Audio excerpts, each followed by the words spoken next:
On a tous déjà ressenti cette impression de se perdre dans les petites rues d'un vieux centre-ville, pas vrai? Eh bien, cet apparent chaos n'a absolument rien d'un hasard.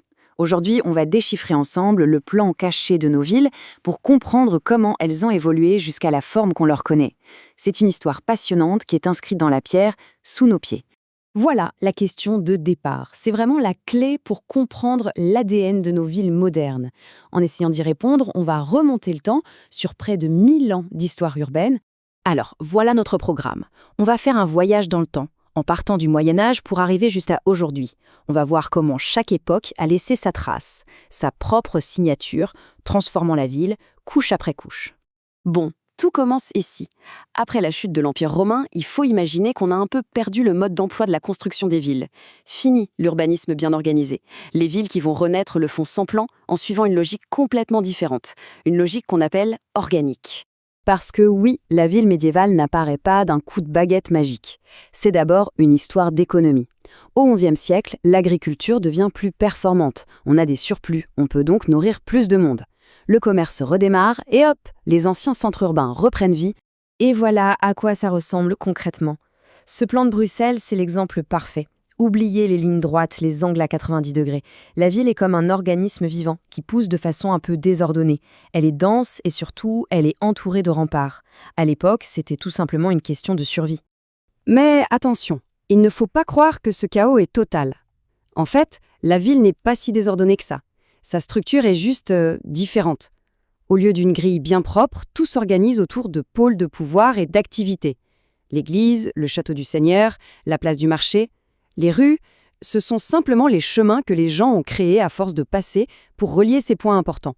D'accord, mais concrètement, à quoi ressemblait la vie là-dedans? Il faut s'imaginer le quotidien dans ces villes surpeuplées, littéralement coincées à l'intérieur de leurs propres murailles. Regardez ce passage de la carte à une illustration de rue. On passe de la vue du dessus à la vue du dessous. Et là, on ressent tout de suite la densité, l'écrasement. La carte devient une réalité palpable, des rues très étroites, sombres, avec des bâtiments qui semblent presque se toucher au-dessus des têtes. Et cette impression que les étages supérieurs avancent sur la rue, ça porte un nom, c'est l'encorbellement. C'était une solution hyper ingénieuse pour répondre au manque de place.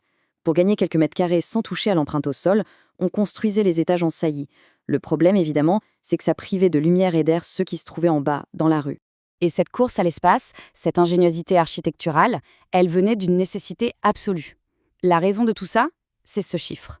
En seulement 250 ans, la population en Europe a plus que doublé, passant à 80 millions d'habitants. Cette pression démographique a forcé les villes, bloquées par leurs remparts, à se densifier et à pousser vers le haut. Et puis, soudain, tout bascule.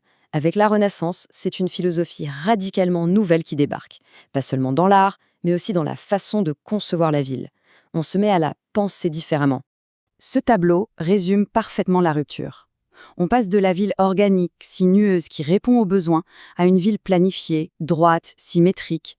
On ne cherche plus seulement à être fonctionnel, la ville devient une scène, une démonstration de l'ordre, de la maîtrise de l'humain sur son environnement et bien sûr du pouvoir. Les nouveaux objectifs sont limpides. Il faut, et je cite, « créer de grandes et larges avenues afin d'améliorer la circulation et de projeter le pouvoir ». On revient à des principes de l'Antiquité, oui, mais avec une nouvelle ambition, celle d'afficher la puissance du souverain, du prince. Et des exemples concrets, on en a. Le Palais du Louvre à Paris, la Place Royale à Bruxelles. Regardez bien, tout est symétrie, ordre, ligne droite. L'espace urbain est maintenant maîtrisé. Il est conçu pour être admiré, pour impressionner et pour affirmer l'autorité en place. Après la Renaissance, un autre tsunami va tout changer, la révolution industrielle. Et elle ne va pas seulement transformer l'économie, non, elle va complètement remodeler la ville et y graver dans la pierre de nouvelles divisions sociales. Le mot-clé de cette période, c'est haussmannisation. À Paris, le baron Haussmann perce de gigantesques avenues. La raison officielle, c'est d'améliorer l'hygiène et la circulation. Mais officieusement, ça permet aussi de mieux contrôler les foules et de déplacer rapidement des troupes en cas d'émeute. Et ce modèle parisien va inspirer toute l'Europe. Et le résultat de tout ça, c'est une ville à deux visages. Une véritable ségrégation spatiale s'installe. D'un côté, on a les quartiers bourgeois, avec leurs beaux immeubles, leurs rues larges et aérées. De l'autre, les quartiers ouvriers, entassés près des usines, souvent denses et insalubres. La structure sociale est désormais lisible sur la carte de la ville. Finalement, la ville, qui étouffe de plus en plus à l'intérieur de ses vieilles limites, va faire sauter le dernier verrou, La dernière contrainte, ses propres murailles. Ce processus s'est fait en plusieurs temps. D'abord, il y a un premier rempart. Puis la ville grandit, alors on en construit un second, plus loin. Arrive le 19e siècle, la ville explose littéralement. Les murs deviennent une gêne, alors on les rase pour créer de grands boulevards. Et enfin, après 1950, c'est la voiture qui prend le relais et qui permet l'étalement urbain, donnant naissance aux banlieues qu'on connaît aujourd'hui. Au final, ce qu'il faut retenir, c'est que le plan d'une ville, ce n'est jamais un accident. Chaque rue droite, chaque ruelle sinueuse, c'est comme une couche d'histoire, un témoin de la manière dont les gens pensaient, vivaient et de la technologie dont ils disposaient à une époque donnée. Alors voilà, la prochaine fois qu'on se promène en ville, il faut la regarder différemment.